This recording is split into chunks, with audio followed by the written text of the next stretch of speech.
नमस्कार। मेरे सामने 38 वर्षीय महिला का हाथ, क्या क्या हाथ के अंदर गतिविधियां उंगलियों पर चल रही हैं, क्या क्या गतिविधियां पर्वतों पर चल रही हैं और क्या क्या गतिविधियां रेखाओं में चल रही हैं, इन सब का क्रम से फल में पढ़ना शुरू करूंगा। अंत में जाकर के इनके सवालों पर पहुंचूंगा। हमारे विज्ञान के अंदर कनिष्ठा उंगली का बहुत बड़ा महत्व है। जब जब कनिष्ठा उंगली सूर्य की उंगली के प्रथम पर्व तक नहीं पहुंचती है तो ऐसे व्यक्तियों को जीवन में संघर्ष उन लोगों की अपेक्षा ज़्यादा करना पड़ता है जो लोग सरलता से अपनी ऊंचाइयों को प्राप्त कर जाते हैं। कुल मिलाकर अच्छी उंगली है, कोई ज़्यादा खराब नहीं कह रहा मैं, बस थोड़ा जीवन में संघर्ष बना रहेगा। जब इस प्रकार की उंगली होती है तो उसमें व्यक्ति में थोड़ा सा कभी कभी निराशा भी आ जाती है। प्रथम पर्व मानसिक पर्व पूरी तरीके से मजबूत है, मानसिक बिल्कुल रूप से पूरी तरह से आप मजबूत है। सेकंड पर्व उंगली का अपने आप में ठीक है, किसी से भी ज़्यादा वैचारिक मतभेद नहीं करते, ज़्यादा लड़ते नहीं, झगड़ते नहीं, कुल मिलाकर अपने आप पर नियंत्रण रखने की स्थिति है। थर्ड पर्वत पर माइनस रेखाएं हल्की सी लगी हुई हैं, धन के स्रोतों को लेकर के चिंता की विषय दर्शित दिखाई देता है। आइए बात करता हूं सूर्य की उंगली के लिए। प्रथम पर्व पर किसी भी प्रकार से यहाँ देखता हूं तो किसी प्रकार के आँखों का रोग नहीं है, किसी भी प्रकार से यहाँ पर अगर मैं देखूं तो क्रोध का योग नहीं है, किसी प्रकार से अग्निकांड का योग नहीं है। यहाँ पर सेकंड पर्व पर माइनस रूपी रेखाओं का लगना यानी कि राज्य सरकार से सहयोग नहीं है। थर्ड पर्व ज़्यादा मजबूत नहीं है, परिवार से कुल मिलाकर सहयोग बस सामान्य रूप का दिखाई देता है। तो ये मैंने आपको बताया। अब बात बताता हूँ मैं यहाँ पर एक और बात। जब जब बृहस्पति और सूर्य की उंगली बराबर हो जाएं तो ये अच्छा संकेत मैं इसलिए नहीं मानता। किसी के लिए तो बहुत अच्छा हो जाता है, किसी के लिए बहुत बुरा हो जाता है। कुल मिलाकर इसका सबसे पहला ये फल होता है कि जिस स्थिति में आप आज हो इससे कभी नीचे नहीं गिरोगे। दूसरा खराब फल ये होता है कि जब ये स्थिति लगातार बनी रहती है, दो उंगलियां ऐसी बराबर होती हैं, तो ऐसे व्यक्तियों का जीवन, महिलाओं का जीवन कब लगभग 20-25 वर्ष एक समान गुजर जाता है। यानी जैसी ऐसा स्थिति में आओ इससे ज़्यादा तरक्की नहीं हो पाती, ऐसा अधिकतर देखने में आता है। तो कोई घबराने की बात नहीं है, मैंने बताया अधिकतर देखने में आता है। अब बात करता हूँ यहाँ पर शनि की उंगली। यहाँ पर कोई स्थायी रोग का संकेत नहीं। सेकंड पर्वत पर देखता हूँ ये माइनस रेखाएं कर्ज की रेखाएं, आपके ऊपर ऋण है, आपका कोई पैसा ले लेगा तो वो आपको नहीं देगा, तो धन से संबंधित चिंताओं को दिखने वाली ये रेखाएं हैं। तीसरे पर्व पर कोई माइनस रूपी रेखा नहीं है, इसका मतलब आप अपने परिवार का जीवन, अपने घर का चूल्हा जलाने में समर्थ हैं। आइए बात करता हूं मैं यहाँ पर आपके बृहस्पति की उंगली के बारे में। प्रथम पर पूरी तरह मजबूत, कोई शुगर नहीं, कोई कोलेस्ट्रॉल नहीं, किसी प्रकार का फैट का कोई रोग नहीं। यहाँ सेकंड पर्वत पर एक बहुत बुरा चिन्ह यहाँ पर मौजूद है। ये इतनी बड़ी राहु रेखा आपके जीवन में काट जाए तो ये बहुत उथल पुथल मचा देती है। उथल पुथल किस चीज़ में? परिवार में पति पत्नी के बीच में संबंधों में बहुत कटाव, किसी भी स्तर तक उस स्थिति का पहुंचाना, ये बहुत बुरा संकेत माना जाता है। साथ ही साथ संतान के लिए अच्छे संसाधन ना पैदा कराना या संसाधन में या कुल मिलाकर संतान के प्रति पूरी उत्तरदायित्व को सही तरीके से ना निभाना वाला ये रेखा यहाँ पर दिखाती है। यानी संतान सुख सहयोग में भी कमी नजर आई। अब बात करता हूँ मैं यहाँ पर आपके बुध पर्व के बारे में। इसके लिए मैं आपके राइट हैंड पर जाऊँगा क्योंकि आपकी उम्र 36 वर्ष में यहाँ 38 वर्ष में पहुँच चुकी है, तो यहाँ से आपको इनको देखना ज़्यादा ज़रूरी है। यहाँ पर जब मैं आपके बुध पर्वत पर पहुँचता हूँ तो यहाँ पर अगर देखें तो ऐसी रेखा दिखाई देती है जो यहाँ से गिर कर के सीधा सीधा हृदय रेखा से संबंध बनाती है। ये संकेत भी अपने आप से पति के साथ में खराब संबंधों के लिए जाना जाता है। पर्वत पर रेखाएं हैं, सामान्य रूप से खड़ी है, धन के सामान्य संकेत को दर्शाने वाली ये रेखाएं हैं, परंतु इनके अंदर छोटी छोटी ये रेखाएं जो खड़ी हैं ये आपके अंदर प्रतिभा भरती हैं, एनर्जी भरती हैं धन कमाने के लिए। यानी बहुत मेहनती औरत और धन के आगमन बना लेती हैं अपनी मेहनत से। अब बात करता हूं मैं आपके सूर्य के पर्व के बारे में।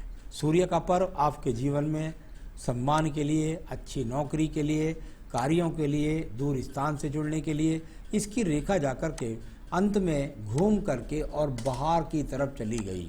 जब इस प्रकार से बाहर की तरफ चली जाए तो ये समझ लीजिए कि व्यक्ति के जीवन का संघर्ष ज़्यादा बढ़ जाता है। अगर ये सीधी रेखा जाती है तो आपके जीवन में बहुत आसानी से आपको भागदौड़ ज़्यादा नहीं करनी पड़ेगी और आप अपना सम्मान प्राप्त कर लेंगे।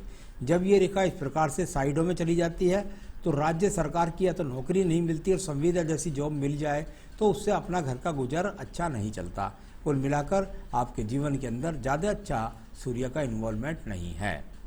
अब बात करता हूँ मैं आपकी भाग्य रेखा के बारे में। भाग्य का पर्व अच्छा पर्व, ये रेखा अपने आप में बताती है कि आपका भाग्य आज भी आपके साथ है। आप कर्म रूपी रेखाओं से निकल करके भाग्य रूपी रेखाओं के ऊपर यहाँ इस प्रकार शनि पद पर पहुँच जाना, यानी आप अपने कर्म से अपना भाग्य बनाने में आज भी समर्थ हैं। मैं इसको भाग्य अस्त नहीं कहता, सबकी अपनी अपनी शिक्षा, सबका अपना अपना व्यवसाय होता है। जिसका छोटा व्यवसाय होता है उसको छोटा भाग्य इसलिए समझ लेना चाहिए कि उसके पास बड़ी लागत लगाने के लिए नहीं है। जिसकी शिक्षा कम होती है उसकी शिक्षा के अनुरूप वो कमा रहा है और वो कहने लगे भाई मैं तो जो है उच्च न्यायालय का अधिकारी बनूंगा, जज बनूंगा, तो कैसे बन सकता है जब उसके पास उतनी शिक्षा का स्तर ही नहीं है। कुल मिलाकर के आपके पास ये भाग्य रेखा है जिसके द्वारा आप अपनी समर्थन अनुसार, अपनी सामर्थ्य अनुसार आप अपना भाग्य बना रही हैं। आइए बात करता हूँ बृहस्पति का पर्व। अभी बिल्कुल सामान्य रूप से कोई रेखा यहाँ पर ज़्यादा सहयोगात्मक नहीं है। किसी प्रकार से कोई दिमाग की योजना के द्वारा धन कमाने का योग नहीं है। किसी प्रकार से मकान बनने का योग यहाँ पर नहीं है। ईश्वर भक्ति करती हैं, संघर्ष करती हैं, मेहनत करती हैं, ये रेखा दिखाई देती हैं। अब बात करूँगा मैं आपकी हृदय रेखा के बारे में। यहाँ पर देखते हैं हृदय रेखा नीचे से कटी है, कट जाए मंगल रेखा से किसी प्रकार का वैचारिक मतभेद पति के साथ हो जाता है। साथ ही साथ यहाँ से जाकर के बृहस्पति तक इन्वॉल्वमेंट करती है, अपना भाग्य बनाने के लिए ईश्वर के प्रति धन्यवाद करती हैं। साथ ही साथ मन के अंदर, हृदय के अंदर किसी भी प्रकार के रोग नहीं है। और सबसे बड़ी बात यह है कि रोग ना हो तो व्यक्ति अपने संघर्ष को लड़ता रहता है। तो अच्छी सोच, भक्ति भावना की सोच, किसी की चोरी न करने की सोच, ये आपकी रेखाओं के द्वारा दर्शित दिखाई पड़ती है। तो चलिए ये यहाँ पर ये रेखा दिखाई दी। अब बात करते हैं आपके निम्न मंगल पर्व के बारे में। निम्न मंगल पर्व कर्म रूपी पर्व और कर्म रूपी पर्व पर कर्म रूपी रेखाएं यहाँ पर मौजूद हैं। मेहनत करने वाली रेखा और साथ ही साथ सूर्य पर्व से भी जुड़ती है, शनि पर्व से भी जुड़ती है और बुध पर्व से भी जुड़ जाती है। यानी इस प्रकार की रेखा जब आपके पास हैं तो ये राहु रेखाएं हैं 2 4 5, वो परेशानी बढ़ाती हैं, लेकिन कुल मिलाकर आप भाग दौड़ करके अपने जीवन में अपने आप को समर्थ कर देती हैं। तो अच्छा कर्म करने वाली रेखाएं, निकम्मी रेखा नहीं है, स्वप्न देखने वाले नहीं, कर्म करने वाली महिला का हाथ मैं देख रहा हूँ। बात करता हूँ यहाँ पर बुद्धि रेखा की। बहुत ही बैलेंस के साथ आपकी बुद्धि रेखा और जा करके यहाँ पहुँच गई है बुद्ध पर्वत के नीचे। यानी इस प्रकार की रेखा पर किसी प्रकार का दीप नहीं, कोई काला चिन्ह नहीं। आपके जीवन के अंदर निश्चित रूप से आप तरक्की प्राप्त करेंगी। यहाँ पर अगर आप देखेंगे तो छोटे छोटे से ट्रायंगल्स बनते नजर आएंगे आपको। मैं इनको ट्रायंगल नहीं बोलता, ये अपने आप में ट्रायंगल नहीं है। ये बुद्धि रेखा से 2 रेखा देखती हैं शनि पर्व की तरफ, एक बुद्धि रेखा से देखती है रेखा बुद्ध पर्वत की तरफ। यानी आपकी एक रेखा कहती है मैं दिमाग से मेहनत करूंगी, दूसरी रेखा कहती है मेहनत करके अपने आप का धन कमाऊंगी। तो ये अच्छी सोच है, मन की पवित्रता को दर्शाती है। इसका किसी प्रकार से कोई खराब और अच्छी रेखा से संबंध नहीं है।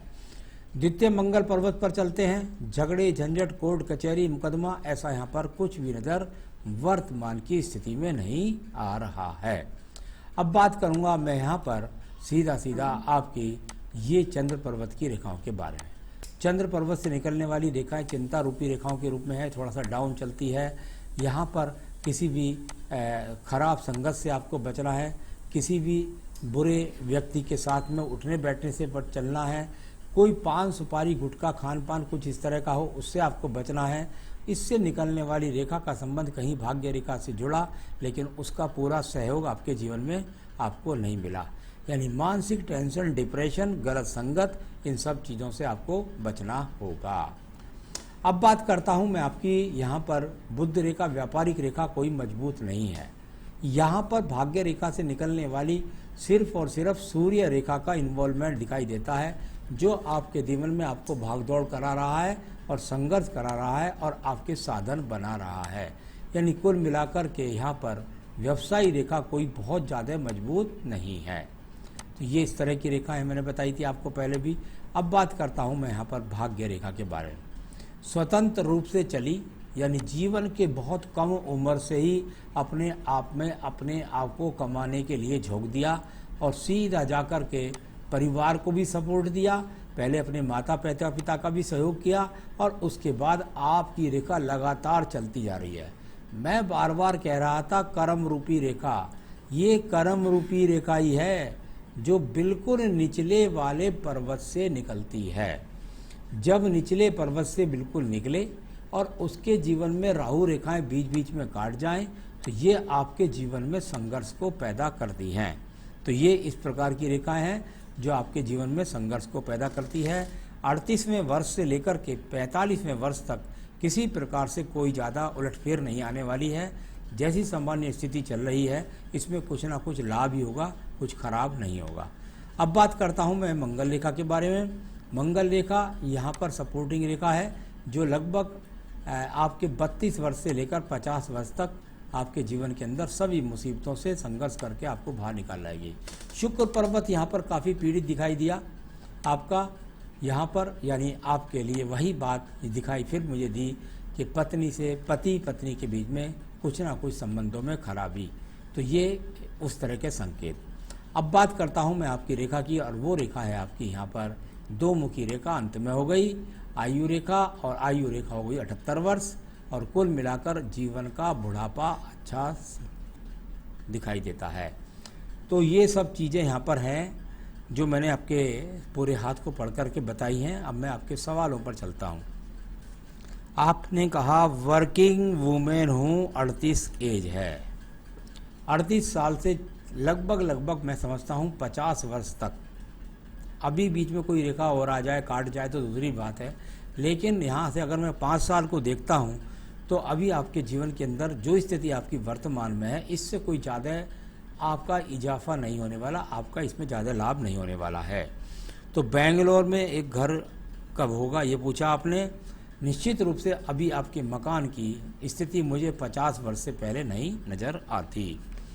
कब फाइनेंस अच्छा होगा? फाइनेंस अच्छा नित्य दिन आपका प्रतिदिन बढ़ता जा रहा है और अच्छा होता जाएगा धीरे धीरे। बहुत अच्छा नहीं है, लेकिन जो भी स्थिति है उसमें धीरे धीरे आप आगे ही बढ़ेंगी, पीछे की तरफ नहीं होंगी।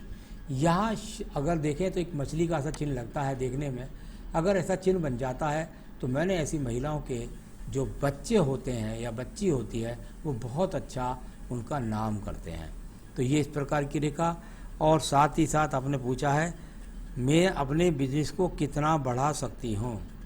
आप अपने बिजनेस को कितना बढ़ा सकती हैं, इसकी कोई लिमिट नहीं है।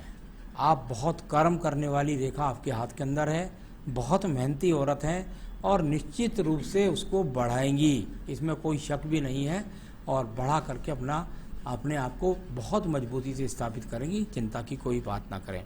तो अच्छे स्तर तक बढ़ाएंगी निश्चित रूप से। क्या कोई कर्जा या धोखा ऐसी प्रॉब्लम आएगी क्या? जहाँ तक कर्ज रेखाओं की बात करते हैं, कर्जे की बात करते हैं, देखिए व्यापार से संबंधित, मकान से संबंधित व्यक्ति अपने जीवन में कर्जे लेता है, उस तरह का कर्जा दिखता है।